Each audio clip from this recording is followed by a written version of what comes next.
Jeff Ogilvy survives Wingfoot. Now the moment Aaron Badley has waited for. Curry Webb is the 5-time Australian Open champion. Golf at its best by one of the best in golf, Peter Thompson. Stand in front of a crowd like this today and win the PGA Championship is pretty special. He's done it at last. Greg Norman.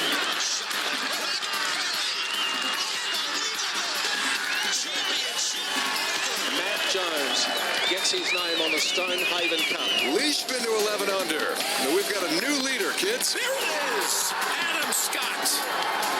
A life changer. Coming up next, you have unrestricted access to golf across Australia and the world.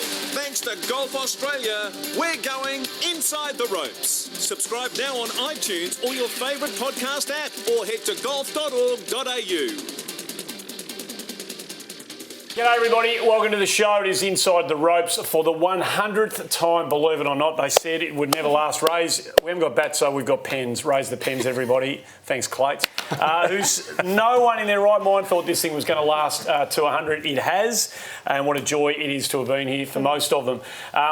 We got a new sponsor too, Qatar Airways. Magnificent to have them on board. Experience the world like never before with Qatar Airways. And keep listening, because later on the show we're going to have a special deal for Inside the Ropes listeners. 10% off flights, and you can tell me more about that. Mark Hayes, who's been here for just about all of the 100. How are you, mate? G'day, Murray. Yeah, very excited that we made it this far. I didn't think we would, to be honest with you. I thought we would have been booted off the airwaves for many a reason by now, but we've hung in. Well, one of those reasons is very close to you, but we'll get to him last. Hello, Jo Charlton. Hello, Murray. Hello, boys. Good to be here. One of the rising stars of Inside the Ropes. We wouldn't be where we are now without you.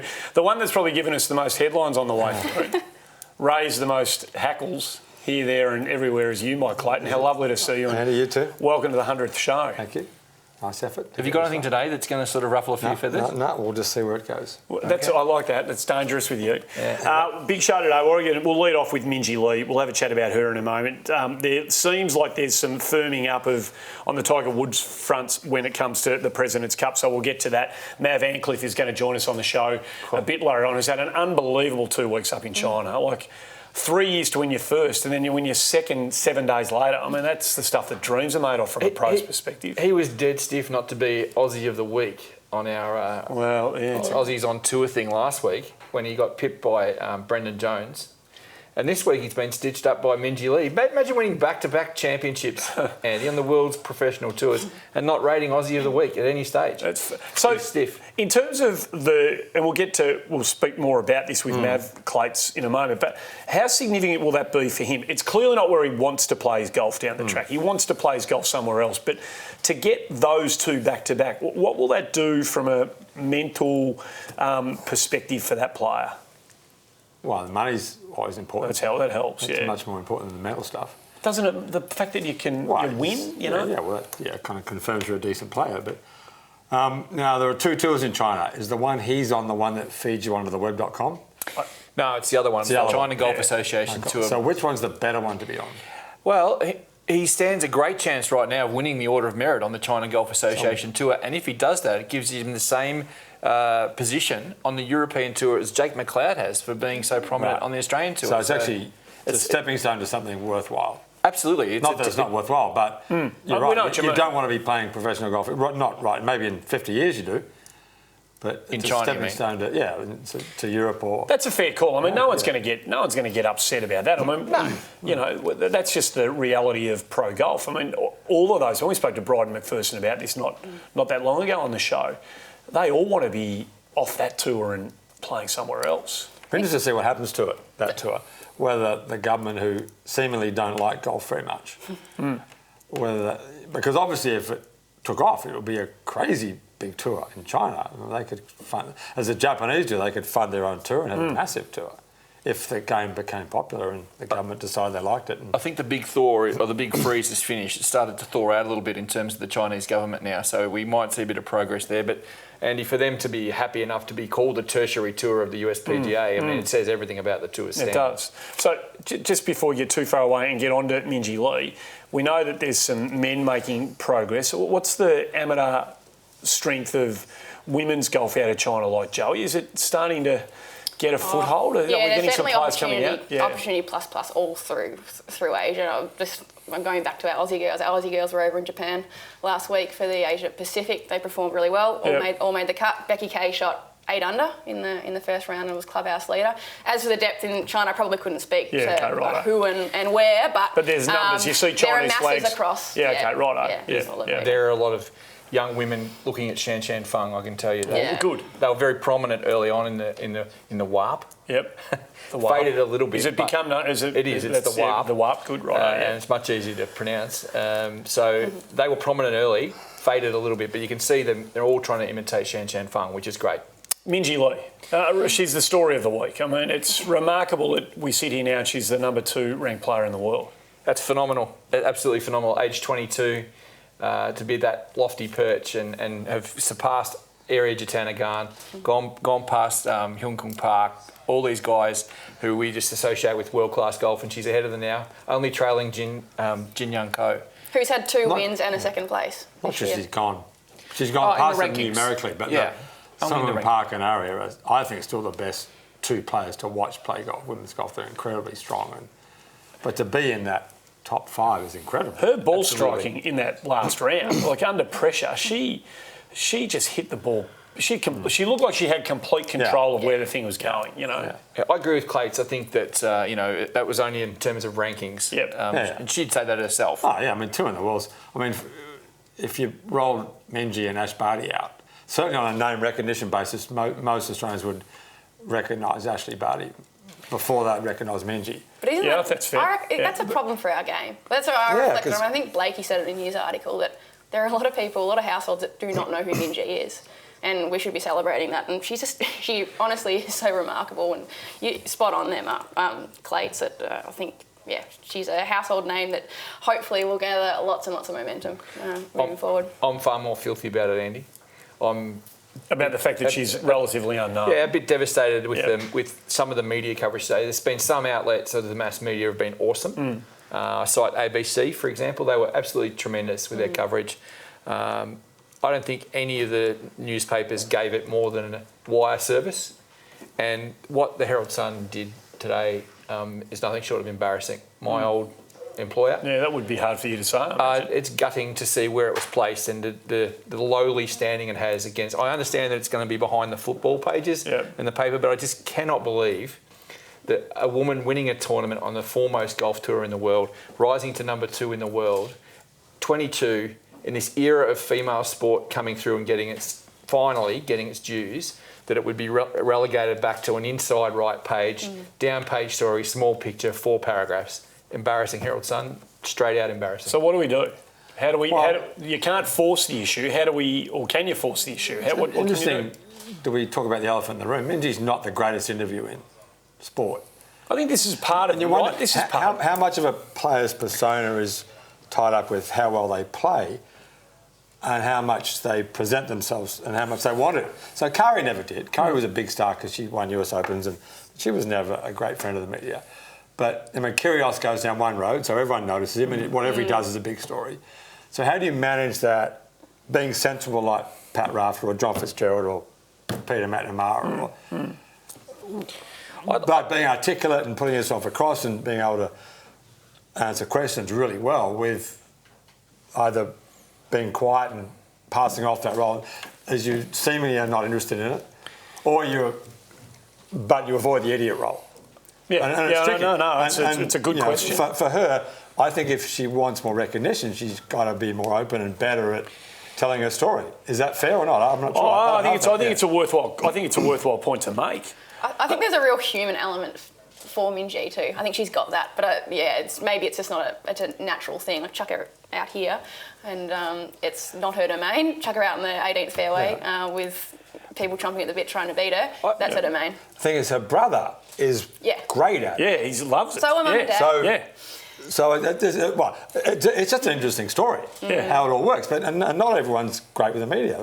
I think she was by her own admission, she'd say she's not in a happy spot talking to the media, but I think she's come a long way in the last 8 or 9 months, and she realises she's going to have to confront it. I'm putting a bit of the blame back on the media. Because half the things with Ash Barty, who's the most logical comparison right now, is because the reporters have easier access to her than people do to Minjee, but they haven't formed the relationships with Minjee Lee that they have with Ash Barty through tennis. Yep. Is it a fault of golf? Is it a fault of Minjee? I don't know.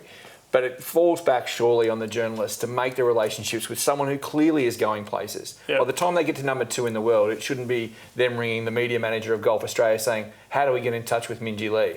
Yeah. They should have that phone number in their phone. That's true. Yeah. What about, this is something you touched on, we talked about it yesterday on the radio show on SEN. She obviously from Asian parents, but when she plays, she's got Asian sponsors all over her caps and her shirts and her bags. She looks, if you watched her walk down the fairway of a tournament, not knowing she was an Australian, you would think, had every right to think that she's a Korean golfer. Now, there's nothing wrong with that, but we want the Australian media to embrace Minjee Lee. Does she need some local logos on her bag? Does she need to be? Would that help if it was? Do you know what I mean? I hope this isn't to be misconstrued because I'm not meaning it to be at all. But something familiar about it. Potentially, you could flip that on its head, and that highlights another issue that the sponsorship backing hasn't come from her homegrown Australian fans and community, and maybe the cash cow might be over in Asia, and that's where she's getting it, but. Potentially, you flip that on its head, and it's similar recognition or lack of recognition that the media are giving her. That maybe that commercial power is not here for her. It's like Formula One, for example, Andy. It's much harder to buy a spot on the back of a Ferrari or a Williams or anything like that, the prominent car manufacturers, because they're always on TV. Of course, yeah. The price goes up. Minjee's hat and shirt has to be among the most prominent real estate in world golf because she's always in contention on a Sunday afternoon. Almost always. Very rare that she's not in the final 5 or 6 groups. Mind you, she looks like a Formula One driver too. She does a little bit. She does, yeah. I mean, she's not like... No, she's got Australian companies have been... I mean, can you name, apart from Matt Griffin and Drummond Golf, an Australian golfer that's sponsored by an Australian company? Only small, like 2 bob companies, no BHP, for example. Yeah. But I think it's time to change, and if you're looking for someone... Minjee has been in the mix more often than just about anyone we know in recent history. Even Adam Scott and Jason Day aren't in contention as much as she is. There's some money in WA, Clates. There's money over in Western Australia. Yeah, I mean, she's a Perth girl. Proud Perth girl. Absolutely she is. We're not very good at sponsoring athletes. Certainly not golfers or tennis players. Yeah. But that's part of the challenge that we've got over here. But it's sad. It's one of the few the coverage that she's received. I couldn't agree with you more, Hazy, and the lack of recognition from the broader Australian sporting community. And we know we're in the middle of our league and AFL seasons at the moment, so everybody knows the focus of the 2 big football codes in Australia, but this doesn't happen very often. I mean, she's climbed higher in her game than Ash Barty has in her game. She's way ahead of where Ash Barty is. Well, Ash Barty 9 now in the world? Yeah. And having just won her first tournament on the WTA. So Minjee's now won 5. Has won countless other tournaments off the LPGA Tour. 2 Vic Opens, for example. She's such a powerhouse. She's mentally strong. She's physically strong. She was smashing the ball way past Nana Madsen, who's a long knocker herself in the final round. Obviously, she was pumped up a little bit, but just a phenomenal athlete in the making. And she's got 10 clear years of power ahead of her. Well, we're going to hear from her, aren't we? We are. We had the great fortune. Our regular listeners, Andy, will know that Christina Lance, who was a freelance, pardon the pun, a freelance addition during the Women's Australian Open in Adelaide this year as a co-host. She managed to very graciously come on board and interview Minjee Lee as she finished her round at the LA Open. Hey, Hazy, it's Christina Lance with the LPGA. Great to hear from you. I'm here at Wilshire Country Club with an exciting guest for you here. We're here with Minjee Lee. She just won her 5th LPGA Tour event here at the Hugh Gell Air Premier LA Open, a 4-stroke win. She's signing autographs. We're multitasking. Look at her go there. Minjee, it's always fun to do this part, right? Yeah, definitely. I mean, after a win, I guess this is part of it. So, yeah, no, it's a pretty nice feeling. We just wrapped up pictures in front of the Hollywood sign, lots of fans around, including one little boy named Micah who's been following Minjee around all week. Minjee, I asked you earlier, Kari was such a role model to you. Now you're a role model to all the kids back in Australia, kids around the world. What does it mean to you to be that person that these kids look up to?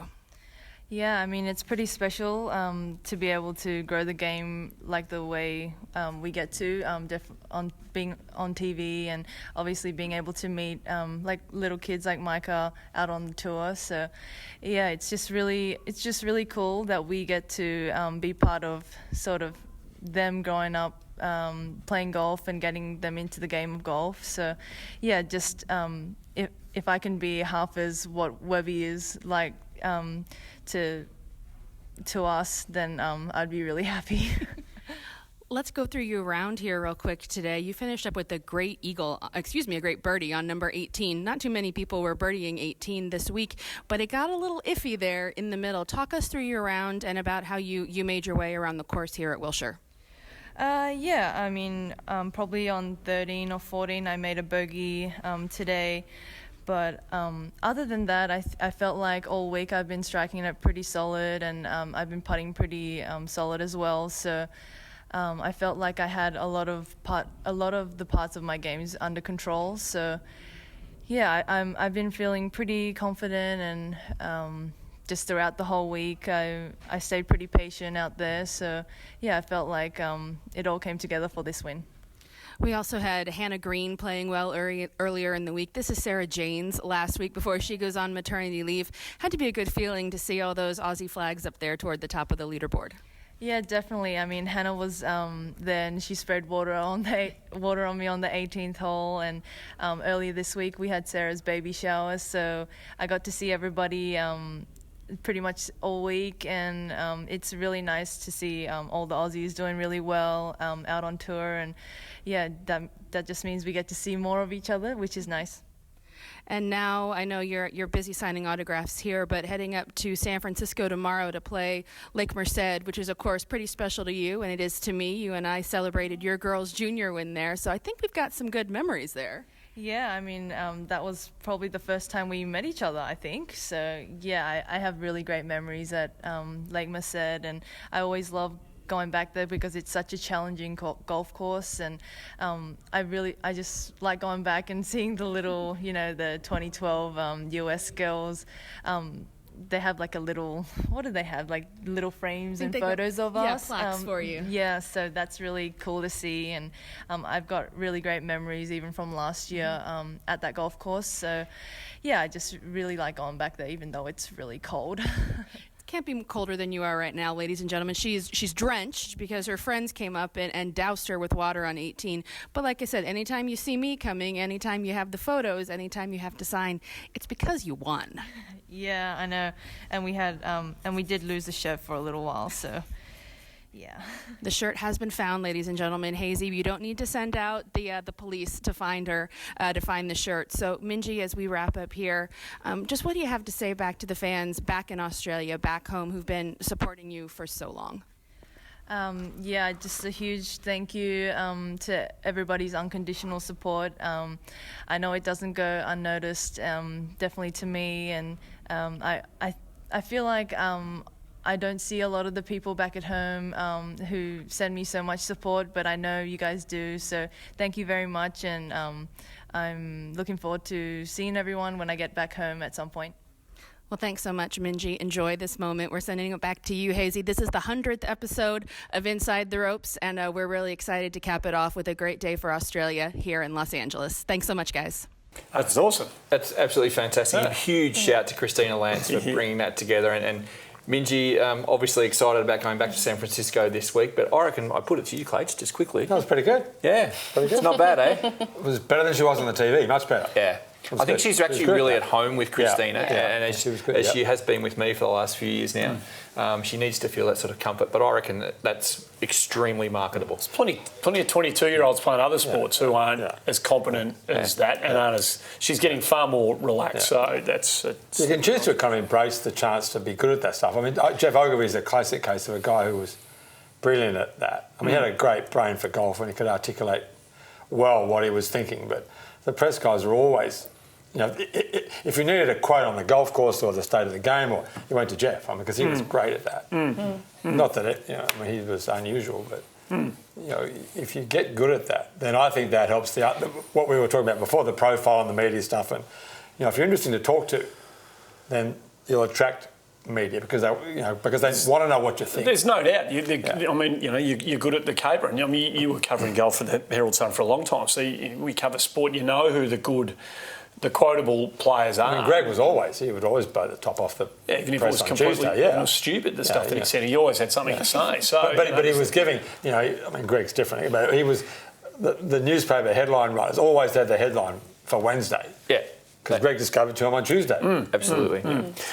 So from one young Western Australian who's done great things this week to another who continues to just make the steady progress that we want to see from him is Curtis Luck. And it's a remarkable story what happened in the Zurich Classic with him and Hank Laboda. I think I never quite know whether I've got Hank's surname. I was going to go with Lebioda, but I'll let you know. What are we going with? Laboda? Hank something.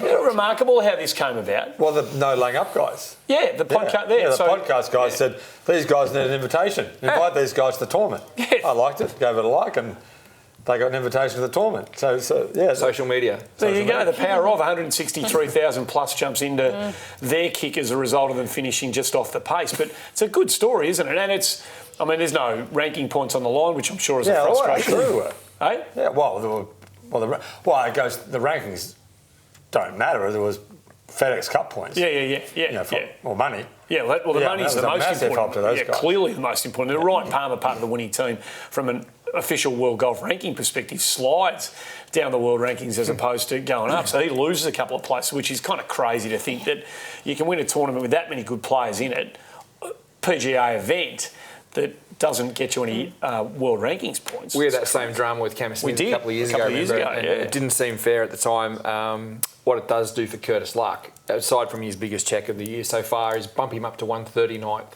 in the FedEx Cup rankings, which in and of itself is nothing miraculous, but he's now within sight of the 125 that keeps their card for next year. And speaking to him the other day, he was very excited about that, and he's opened up a couple of spots in his schedule for the next couple of weeks as a result too. So huge result for Curtis Luck. Cottesloe Golf Club. Hannah Green did really well, as Minjee mentioned there. She was tied 14th. So another great week for WA golf. Indeed.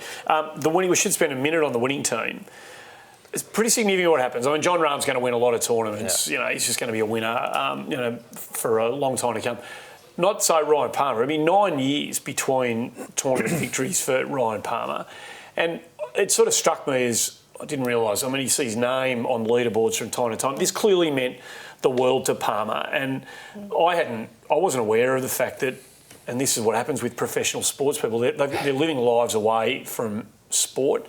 His wife has gone through breast cancer treatment, and clearly his focus has been on family and his partner as opposed to golf. And that's all rolled into the outpouring of emotion. And he could hardly contain himself when he was being interviewed after the win. Hard on the heels of his wife's troubles. He had an injury himself, a shoulder injury, I think, that required a major medical exemption as well for him to play. So basically he would have lost his card at the end of 2017. So it's a big mountain to climb for him to come back into the winner's circle in 2019. So they weren't going to play together, were they? What happened? Whose partner got injured? Yeah, Someone's partner. They both lost partners. Palmer normally plays with Spieth, doesn't he? He normally plays with Spieth. What's he doing? He's probably retired, injured, or not retired. Not retired. But he's trying to work it out. I knew we'd get a headline out of you. I'm glad, because we haven't seen you for a while. Yeah.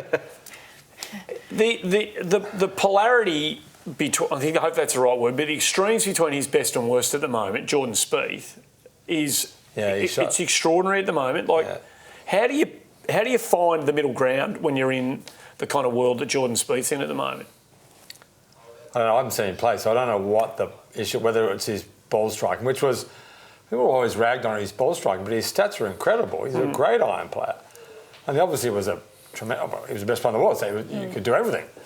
So whether he's struggling with the ball striking, I listened to a podcast the other day when he was before Augusta when he said he felt like it was coming back and he'd been struggling with it, but it was getting better. But players always say that. They always hope that, the next shot's the one that turns it around. But, I guess he struggled with his putting. I don't know. You would need to go and watch him play and really study why he hasn't not playing as well as he was. But when you're a bit unusual, like he's not textbook, is he? Speed. No, but that's in an era when lots of guys are. But, 30 years ago, it wouldn't have been that. It wouldn't have been... Everyone was not... Well, most guys were. Had a bit... You could recognise everyone's swing from 200 yards away. Yeah. Now you can't. So the question I was going to ask you, and you probably answered it right there, is that if you are a little bit instinctive as opposed to being mechanical, if something goes wrong, or you just lose the feel a bit, is it a bit harder to get that back?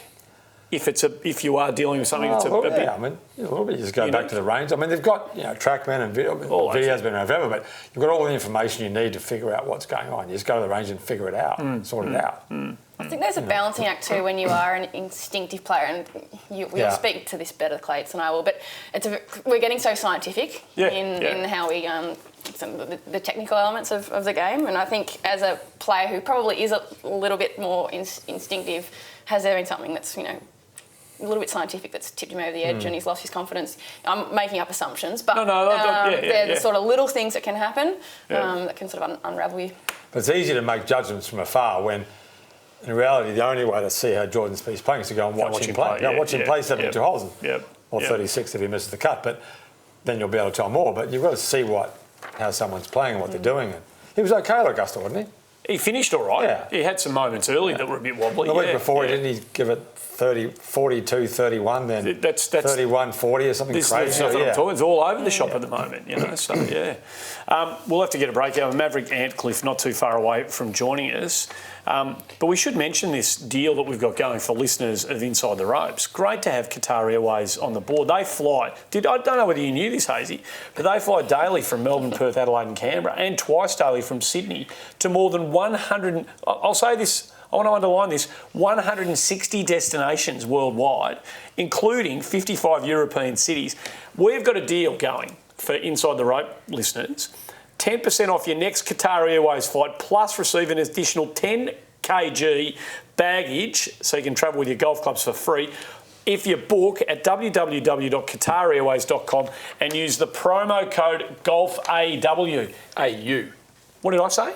W. Oh, can I just say that again? Golf AU is the promo code you've got to use. That goes all right, doesn't it? That's fantastic, and it's just one quick stop, Andy, at the Hamad International Airport in Doha. That's all you got to do. Worst places to stop over, I would have thought, Hazy. To get to all your European destinations, so that's going to be a cracker with your golf bags and your golf sticks in tow. Nothing golfers hate more than playing excess baggage on their golf clubs. Well, hey, because of our deal with our good friends at Qatar Airways, those days are over. 10 kilos for you. How much do your sticks weigh? Your travelling bag. Clayton only plays with a 5-iron and a putter. Well, I put everything in one. I put my clothes and my bag all in one. I can get it to about 18 kilos, 19 kilos. For an entire holiday. Yep. That's impressive. So clothes, the whole thing in one bag. Impressive is one word for it, Hazy. Irresponsible is probably another one from a personal hygiene perspective, but we'll worry about it some time. We're going to break out of the way. One of the really good stories of Australian golf this week is Maverick Antcliff. He's going to join us on the 100th edition of Inside the Ropes on the other side of the break. Hi, I'm Minjee Lee, and I'm proud to be an ambassador for MyGolf, Australian Golf's national junior program. One of my favourite things about coming back to Australia is seeing all the kids getting into golf. MyGolf is every Aussie kid's first step on their golfing pathway. It's all about fun and friendship, learning golf and life skills in a safe and healthy environment. So, if your child is between 5 and 12 years old, be sure to find a program near you at mygolf.org.au. Welcome back to the show, the 100th episode of Inside the Ropes. We are here thanks to Qatar Airways. Experience the world like never before with Qatar Airways. We're about to be joined by a young man who has had a fantastic fortnight, no two ways about it. Just before we do, and to put him under the pump, we should mention some of the names of the people that he's following who have joined us on Inside the Ropes through the first 100 episodes. Clates, this is the who's who of world golf. When you look at the names. Australian golf, yep. And world golf. Kari Webb, Baker Finch, Gary Player, Bruce Devlin, Jan Stevenson. David Graham. Keith Pelley. Is he a luminary? Was that? Is he a luminary? On the way, I think. He's a luminary for joining us on the show, there's no doubt, as our next guest too. Young professional golfer, it's obviously tough to win out there. There's so many good players around the world. Well, it took him 3 years to get his first and it's taken him 7 days to get his second up in China. Yeah. This is a remarkable story. Young Queenslander Maverick Antcliff has been good enough to join us. Thanks for being part of the 100th celebration of Inside the Ropes, Mav, and well played on the weekend and last week as well, mate. Congratulations. Cheers. Thank you very much. Thanks for having me on. What's working so well for you at the moment? It's a good question. I don't know, just kind of keeping it in play, hitting a few close, making it up and down when I need to, and just keep momentum going, really. There's no one more in Australian golf, Mav, I would suggest to you, that's flying under the radar in a bigger way than you. Nearly in the top 13 in the Australian Open, really good results to start the year, and you could walk down the street anywhere and no one would have the faintest idea who you were. Is it something that motivates you or disturbs you? No, I actually really like it, to be honest. You don't want to be a rock star?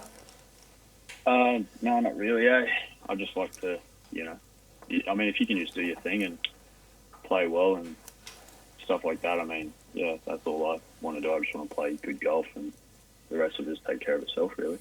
It's a very, very good attitude. I want to know, is there a word for a hat-trick in golf if you win 3 weeks in a row? Or should we come up with one now? Motivate you going into next week? Right, yes.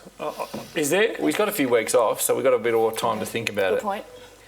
I think, isn't it Turkey, 3 birdies in a row? I was about to say, it had to be a bird. Mav's on this. That's a really That's good. 3 birdies in a row? Okay. Turkey? What's a bigger version of a turkey? I'm getting into a really strange story. Clayton. Greatest 3 in a row was a guy called Shaimin Nan from Taiwan, who 3 weeks in a row shot 64 in the first round in Japan, and led for 12 straight rounds. Did he really? Is that a fact? That's pretty good. That was all right. Shaimin Nan was a great player. He won the World Cup at Royal Melbourne with Mr. Liu in 1972. Oh, yeah. Never missed a fairway ever. That's amazing. But he shot 3 64s on Thursday and led for 12 straight rounds. So tell us for you, Mav, how's it played out, particularly last week, the Peninsula Open? How did it, from the flow of the tournament, how did you start and how did you kind of track your way through the 4 rounds? Yeah, well, obviously it was a new experience, like trying to back up from a win. But the first probably 5 or 6 holes out there, quite strong. And I got off to pretty average start. Like I was one over through 6 or 7, and then made a bogey on 11 from nowhere. And I just kind of gave myself a bit of a talking to, and I really liked the way the back nine kind of set up and finished strong. And then got a bit of momentum going on Friday morning, and then played that front nine pretty average coming in. But then just kind of looked at my strategy a little bit over the weekend, and I was able to manage those holes a lot better early in the round, and then just played the back nine really well. And just kind of, I don't know, it's one of those things you don't really think about winning, but when I got to 10T on Sunday, I knew that I'd be a sniff, so if I could just keep my head down and keep doing what I was doing, I'd be all right. Is it good to win it 2 ways, Mav? Because the week before you absolutely tore the field apart and led from early on and just dominated. Is it nice to know yourself that you can do it both ways? Yeah, for sure. It was actually funny because I was probably more nervous last Sunday than sleeping on the lead. When I was sleeping on the lead, I really liked the golf course the week before. It just suited my eye. Hit a lot of good iron shots. The greens were fast and it was quite windy, so I knew that no one was really going to go out and post something super, super low on Sunday. But then I was I was a little bit more nervous because I was, a little bit of expectation and stuff like that. And then obviously with the start, I knew I had to get off to a good start and make good swings early. So, but it was nice to come from behind. And it was good to play with. I played with a guy from Goldie, Jackson Dick. So we grew up playing together and stuff. So that was cool. We've been sort of learning a bit about the US PGA Tour China through Bryden McPherson over the last couple of years, Mav. We're sort of more familiar with the prizes on offer on that tour. For you to keep going on the China Golf Association Tour, where does it take you if things pan out well? Because you've put yourself in obviously a very strong position with 2 wins in the first 2 tournaments, and there's not a lot on the calendar. Yeah, it's so there's a couple different options because if you win the money list, you get I think it's category 16 on the European Tour, which is just above Q School. It's the same category that they offer for the winning the Aussie Order of Merit. And then at the time of second stage, European Q School, they take the top 3. So you get exempt to second stage, so you can kind of get your card that way as well. And then they actually have a couple of Challenge Tour events, Hainan Open and Foshan Open. So, I mean, if you play well in those, then you can kind of backdoor some Challenge Tour status as well. And then top 5, the top 10 that enter final stage of Asian Tour Q School after the year's finished get that as well. So there's a few different avenues, which is nice because that's how I got the final stage in last year of Asian Q School. Mav, I hope this question comes out the right way. You're playing up there and you want to play somewhere else. We've spoken to Bryden about this, as Hazy said, a couple of times. Do you feel like anybody's taken any notice of the tour up there and the performances? Do you feel like you're making any kind of noise in the broader golf community up there in China? I don't know. I haven't really paid too much attention to it. I had a few people reach out to me after Bangladesh, and then, now that they're offering world ranking points, in 17 they weren't offering world ranking points. Last year they were, and then they still are this year. So, it's just, if you're climbing up the world ranking and stuff like that, people have to take notice, I guess. What does it mean to you in terms of your development, as a professional golfer, to get the first one and then back it up with the second, the next tournament? Has the dust settled on that, and in terms of your own self-confidence levels, and have you kind of worked out what that actually means to you? It hasn't really sunk in, to be honest. Finished on Sunday, went straight to the airport hotel, and then I was travelling all yesterday and last night. So, I'll probably take a few days to reflect over it, and I'm seeing my coach on Thursday, so we'll probably have a good talk about it. But obviously, I was extremely happy and proud of myself to back it up, because it's so easy, I guess. Well, it's not easy to win, but it's quite easy to then kind of, just float through the next week rather than, get stuck in and, stick out the tough times and stuff that you're going to have during rounds and tournaments and stuff, and then capitalise on the opportunities you get as well. So now, Mav, I understand that coach is Grant Field, long-standing, and he's got great feel for what it takes to get to that next level. Where to next for you, and what's Fieldy telling you you've got to do to get to the next level? What do you mean by the first part of the question? What do you mean? Where will you be? What's your next mission? Which tour are you going to take on, or which events are you going to play in? I don't really. Next tournament, hopefully, maybe potentially playing Diamond Cup in Japan next week, or maybe Korean Open in a few weeks, and then I also have US Open sectionals up in Japan. But I've had a lot of conversations with Fieldy, and since working with him, my game feels like it's a lot more rounded. I used to lean on my ball striking quite a lot, where now I'm starting to see myself make up and downs when I need to keep momentum going during rounds and stuff like that. So I feel like it's not as one-dimensional, which is nice. But obviously you want to get on the main tour and play with the big boys, so now, that's the goal. Mav, you came to a lot of our attention during your collegiate career in Augusta State. At the time, I think you were rocking some fairly serious locks. They're gone now. What's the plan? Are we going to see something a bit sort of, bouffant in the next few weeks and months ahead, or are we going to trim it up again? No, I probably won't be getting a haircut for quite some time, I'd say. Mate, hang on to it while you can, is the piece of advice that I've got for you. It's to be celebrated. No guarantee it's going to be with you forever, my friend. So we wish you all the very best. And I just want to wish him before he goes, Andy. I don't know what you got to do to be Aussie of the Week on our website, because you've been stitched up by Brendan Jones and Minjee Lee in back-to-back weeks, because normally you would have been probably twice already, Mav, but we promise we'll get to you next time, okay? Cheers, thank you. No, it sits comfortably in the hashtag golden era conversation, I would have thought. Maverick Weller joining us, 66 on the weekend to go back-to-back. It's a fantastic achievement, and it's all in front of that young man. We're going to break out of the way here, the 100th edition of Inside the Ropes, a heap of other stuff we've got to get to on the other side of this short break. The Golf Australia website is now the place to go to look up your handicap and so much more.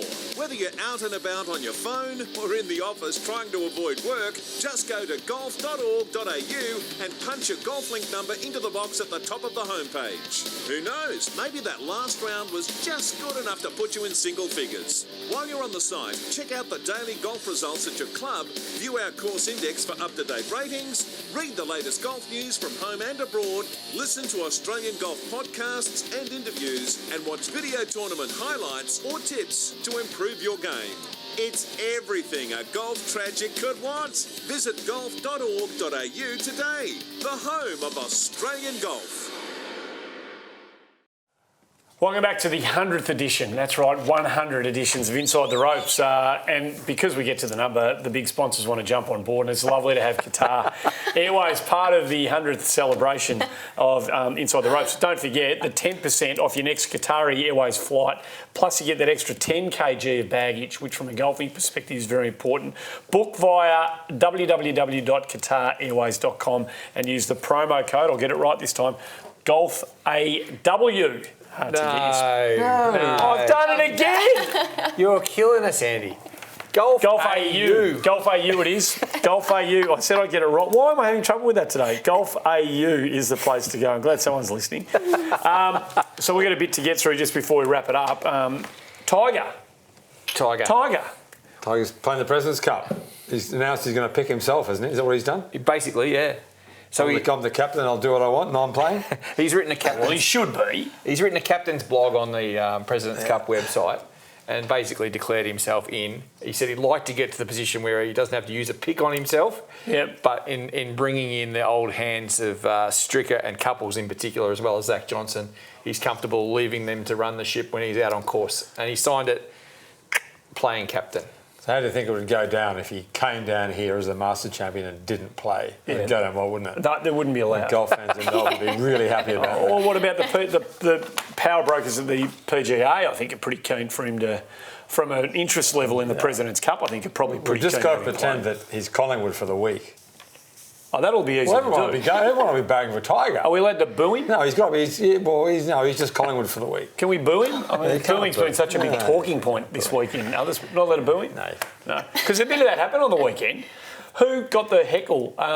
It was, what's his name? Billy Horschel. Billy Horschel. Billy Horschel had the big get in the water. He did, yeah, and he gave it that. And the F-bomb was heard loud and clear, and the poor commentators had to apologise. But you don't hear it's kind of a bit jarring when you hear that stuff come through from the effects mic from some pickle in the crowd. Like that's, isn't it? Like that's really unusual to hear that stuff at a golf tournament. It really was, and then for Horschel to walk along and use the commentator as a way of apologising for his language in response, it was all a bit odd, really. It was.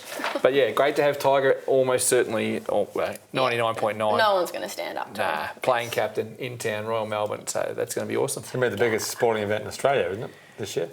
Well, it's shaping up that way. It'll be huge. No, particularly with him back in town. It's extraordinary. So that's great. The US Open is going to be, from a female perspective, is going to be pretty interesting, and even a little bit more so, given some local news that's broken earlier today. Yeah, some absolutely fantastic news for Gabby Ruffles. We spent time talking with her brother Ryan a couple of weeks ago, but Gabby's making news of her own volition here today, Andy. Had a chat with her. She's qualified for the US Women's Open at age 19. The sectional qualifier just north of San Diego at a course called, I'm going to forget the name, Rancho Santa Fe. Yep. Rancho Santa Fe, thanks, Clayton. 2 even par rounds got her through as one of 2 qualifiers, both from her USC Trojans, her teammate. They also got through Jennifer Chang. So great result for Gabby Ruffles. And in talking to her, she told me the most amazing story. She said 4 years ago, which is not long after she started her golf, she was a fantastic young tennis player. She said it was my dream to play in the US Open. Tennis. Right. Is that right? Unbelievable. Yeah. 4 short years later, she's going to play in the US Open golf. Pretty phenomenal. Yeah, she hasn't been playing golf for long. It's quite a remarkable story. I mean, obviously really. very talented athlete.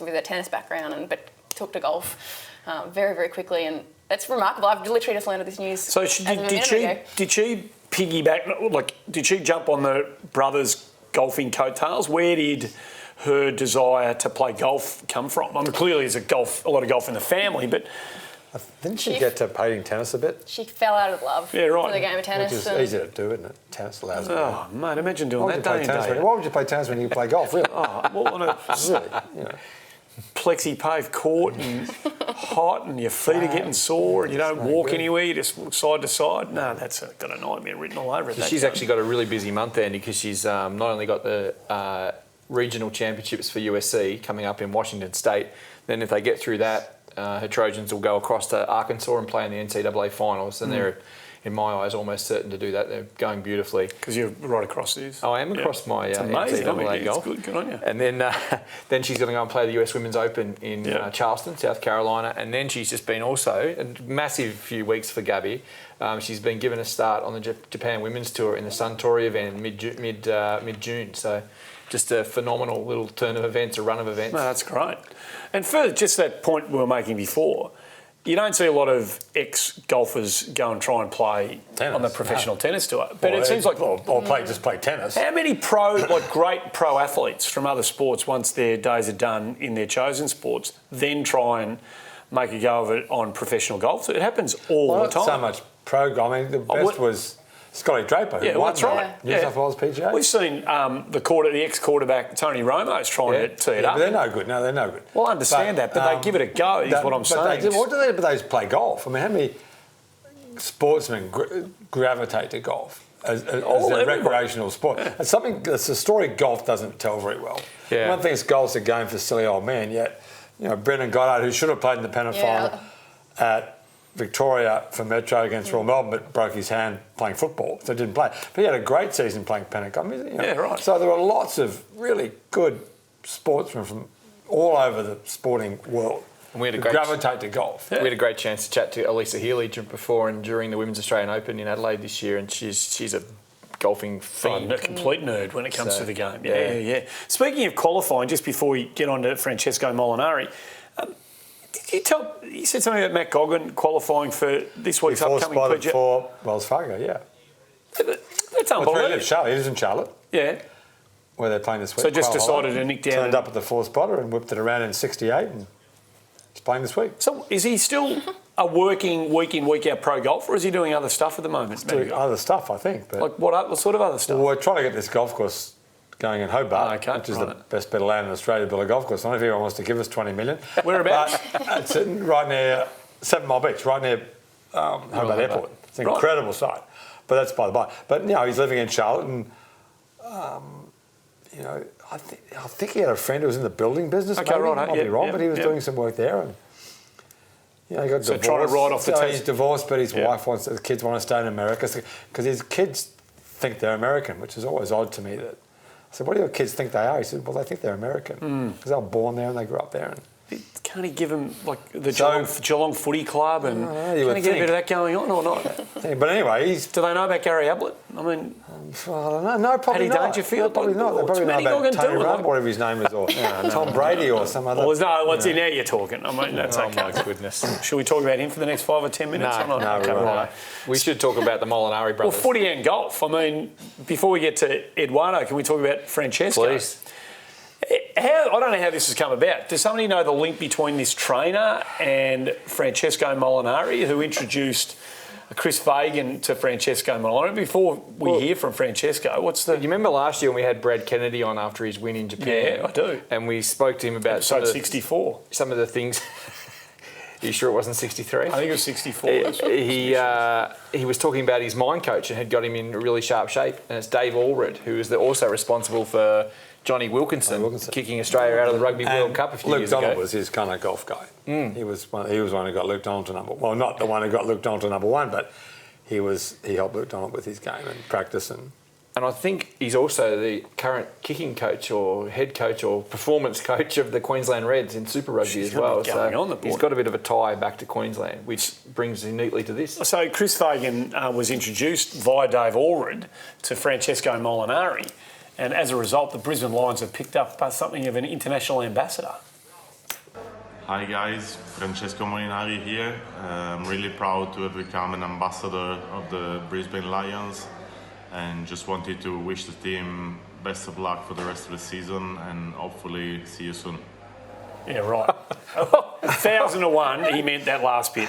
What am I going to say to finish this? Oh, yeah, I'll get down and see you soon. So what if he finishes up in the FedEx Cup playoffs, whatever they're called, the Tour Championship, and rushes to the MCG to see an elimination final with the Lions, Andy? You'll eat your words. Well, I'm happy to eat my words if that's the case. What are the chances, you two, of Francesco Molinari ever going to the Gabba for a game of footy to watch the Brisbane Lions? So, but we did a podcast with Dennis Pugh, his coach, and they were driving back to the house after Augusta, after the final round, where he kind of, he was the guy who was going to win, wasn't he? He Really? was. He did everything right until about there. Yeah.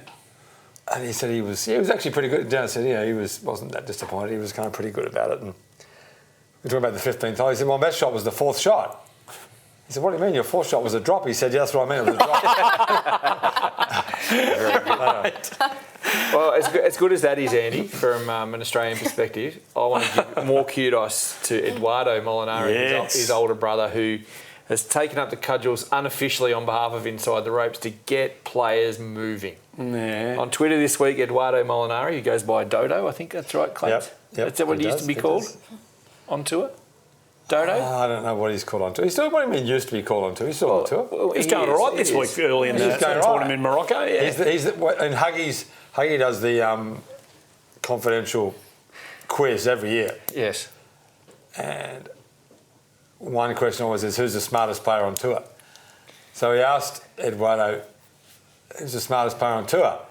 And he says, let me think about that for a bit. And he said, they all said me, right? And Huggy said, yep, they did. He's a smart guy, really good. Yeah, right. He's really good, smart kid, good player. So he's pushed out hard this week on Twitter, Andy, trying to get pace of play as a talking point and for the officials to clamp down hard on some of the players who dragged the chain. And he got such a great response and he promised to go further if there was enough retweets. Yeah. And he got them with a leg in the air. And he published the timing summary from the European Tour so far this year and highlighted only on that tour. He hasn't got scope to reach all the other tours around the world, presumably. But he's basically shone a light on all the people who are basically stuffing up European Tour golf.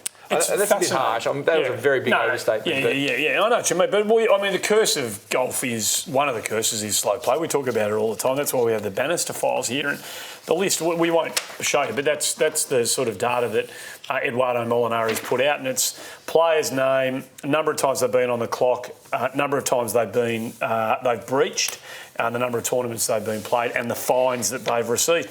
Now, Clates, everybody's on the clock, right? The minute you tee off, you're effectively... Well, you're not on the clock. If you get behind, you're on the clock. Yeah. So everybody's got the potential to be on it. And it may not necessarily... I'm not sure what this tells us. It just tells us that Louis got fined $3,000, which is euros, so... Louis Oosthuizen. Adrian Otaegui the big one to me. He's been timed almost twice as much as the next worst. He's a Spaniard. And he's also been fined $3,000. I assume that's euros. I'll tell you what it tells you, Clates. It tells you they're not doing enough. Correct. That's what it tells you. Yeah. Mind you, the play was quicker at Augusta this year because the greens were slower. The greatest one of the biggest causes of slow play is fast greens. And we'll see at Royal Melbourne at the President's Cup this year, the play will grind to a halt because the greens will be 15 and from here to the wall, they'll putt it 4 feet away. It's not a bad putt often, the mark weight. So fast greens are a huge cause of slow play, I think. I agree. Yep. But I'm a huge fan of Eduardo Molinari. Oh, that's great. But love that he's doing this and taking it to the public because it's one of the key factors that's putting the slows on the growth of the game. Well, this will sound stupid. The biggest cause of slow play is slow play. People are just pissing about. They just... I know that... I was on the clock. Everyone who plays the tour goes on the clock at some point. When someone comes up and says, you guys are 2 holes behind, catch up, you know how much faster you play to catch up. Yeah. Which makes you realise how slow you're actually playing. I imagine you would have responded pretty well to that. Yeah, back in the day. You would have been good. Me and the rules officials had it. The rules officials and I had it. We had a great relationship. We always had good fun. Yeah. I wish you two were old enough to remember him. Oh, I used to love him. He was one of my favourite sports people growing up, Mike Clayton. Yeah. So angry. Such an angry young man. You're terrible. I can't believe I play golf now. I never get mad. Right, man, he's so mellow. Why did you get so angry? You're such a nice man. Such a pointless emotion, isn't it? Anger. You are zen on the course now. Just just such a pointless emotion. We touched on WARP at the start. Becky Kay, magnificent start. Then the weather came in, and it was it was brutal. The second day was horrendous. I was actually amazed when we were talking to the girls last week from Tokyo in the lead up. They'd got the green so fast, so soon out of their winter. And winter had its last laugh. Winter was coming. Yeah, it was still there. Game of Thrones mention. Yeah. On Friday and Saturday up there at the Royal Golf Club, it was game on. Yep. For the weather. The Australian girls didn't love the weather so much, Joey. I wouldn't say. We did get another entry into the files, the club. Oh, did we? Charlotte Oswick Club. Charlotte Oswick Did we Club. really? We did, unbelievably. Grace Kim. One of our own. We've got an Aussie in there now. Do you know what this club is? No. So this, for those who aren't aware, who've been listening in previous episodes, Where have you been? The Charlotte Oswick Club is for those players who improve their round score by 15 or more in consecutive rounds. Yep. We've already got 3 members of the club. Improve, or can they go the other way? No, it's only a positive thing. We want to focus on improvement. Charlotte Oswick, Kiradek Api Barnrat, and Nicole Brock-Larson have been joined by Grace Kim, who had the ill fortune to shoot an 81 in her second round in the monsoon up there in Japan, and then came out and shot a 6 under par 66 on the Saturday. So 15 shots. She qualifies. I'm sure she'll be thrilled to know that she's in the Oswick Club. But more importantly, she finished 7th. Tied 12th along. She was... 14 shots. Sorry, let me run through this. Yuki Yasuda of Japan was the winner of the WARP. Mm-hmm. Did it with a leg in the air. Great round, 67-65 on the weekend. That's pretty good golf. in front of her home crowd. Did she play in Australian Amateur this year? If not this year, last year. Okay. I think last year. She beat Ataya Tidikul, the reigning champion, who was relegated to second.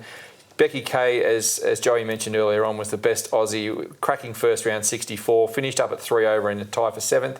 Grace Kim was tied 12th at +6. Steph Kiriakou and Dowie Choi tied for 22nd at 9 over. Julianne Sue at +12 was tied 32nd, and Madison Hinson Tolchard from Perth 17 over and tied 40th. All 6 Australian girls made the cut, Andy. Pretty good achievement. So that's a tick, right? We give that a pretty significant tick. Huge tick. I spoke to Stace actually yesterday. She was on her way. That's Stacey Keating or Stacey Peters. On her way down to Tokyo to check out some I think Olympic sort of logistics that she does. But she said the group were great. They were pretty happy with that. She said the tail wagged late. So a lot of the girls that were out of it had a blinder on the last round. And contrary with our top order. I think that they were really happy as a whole. Yeah, to have 2 women in contention at the start of that final round, Andy, is really what you're after. Where it goes from there, who knows? Yuki Yasuda just played too well. And she's had a big win. But both Becky and Grace were in with a shout coming into the 4th round. So, it's a crack field. There's some really good golfers up there. How close is this to the World Championship of Women's Amateur Golf? It's getting very close. Is this the best field in Women's Amateur Golf? Very close. As we talked about, there's so many coming out of Asia now. Yeah. But interestingly, actually, too, I was speaking to when I was speaking to Stace, talking about course setup on that. It was Friday, wasn't it, where it just blew its guts out. I shouldn't. That was a really bad. No, you're right. I'll go with it. We didn't bat an eyelid. She said on the first hole, the girls, so this is the best players across Asia, couldn't even make the fairway. It was blowing that hard into it. Right. And course setup, they had the opportunity to, sort of bring the tee up, I think 40 or so metres up, chose not to. And the best players from around Asia couldn't even make the fairway. They're not great at adapting.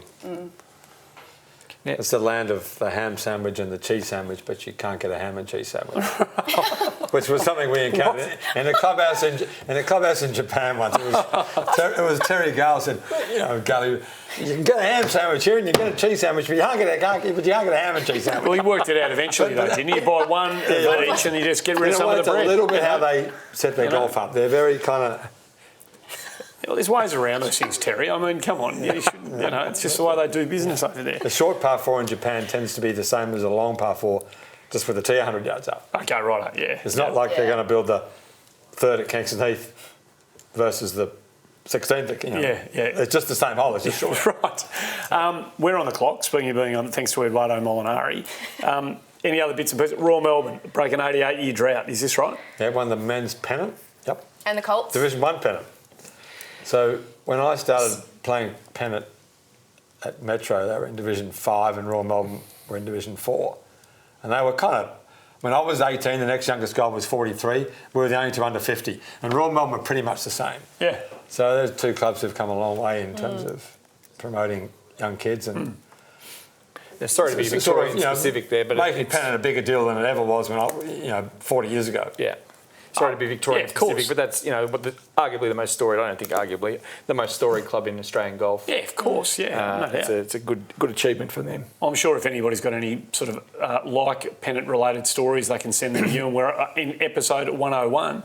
We'll be only too happy to update from anywhere around Australia. There's a few pennant seasons kicking off around the country at the moment. So Outback Masters, how are they tracking? They're tracking pretty well. Nice, www.outbackqldmasters.com, Andy, if you want to go and have a look and see that up. But I would want to bring something else. Please do. I know you'll be excited by this, but someone on the panel had a very important birthday this week. Oh, God. Oh, you Joey. picked the week that we're filming it too. You're going to make me blush. Happy birthday, Joe. It had a 0 on it, Andy. 30. I've reached my 4th decade. 30. Well, look at It's been a fun year so far. I've loved Can you remember being 30? Yeah. I remember when my 30 was... Thanks, Hazy. Happy birthday, wasn't that long Joey. ago, was it? From everybody here. Not that long, from 30 Actually, to 60, it was Ryan Joey. Ruffles. It was Ryan Ruffles' birthday yesterday as well. So He's shout 11? out to... He's 11. Thank you for making me feel even older. Yes, thank you. Well done. Before we do go, a story that was well known in Australian golf amongst some sections became public on the weekend when Mark Allen decided to tell the world via a terrific piece with Johnny Ralph in the Herald Sun about his battles with stage 4 liver and bowel cancer. Some have known about this. Marco hasn't wanted his story to be widely known. He hasn't wanted people, feeling sorry for him and, overdoing the we're in your corner, but clearly enough people have got to know about it now and he's decided to tell the story. I don't think anyone's not going to want to give a shout out to Marco, who's been, a terrific player and a great advocate for Australian golf and a great media supporter of the game in Australia and of all the challenges and battles that he's had prior to this one, they pale into insignificance given the challenges in front of him now. So I'm sure that we all pass on our best wishes and offer all our support to Marco in a really difficult time for he and his family. So we're in your corner. Absolutely, Marco. Passionate man on so many levels, and I'm sure you'll feel the love that everyone's sending you. No doubt. Good to see you three. And you, Andy. Great characters, one and all. Lovely to see you all. Golf AU. Oh, yes.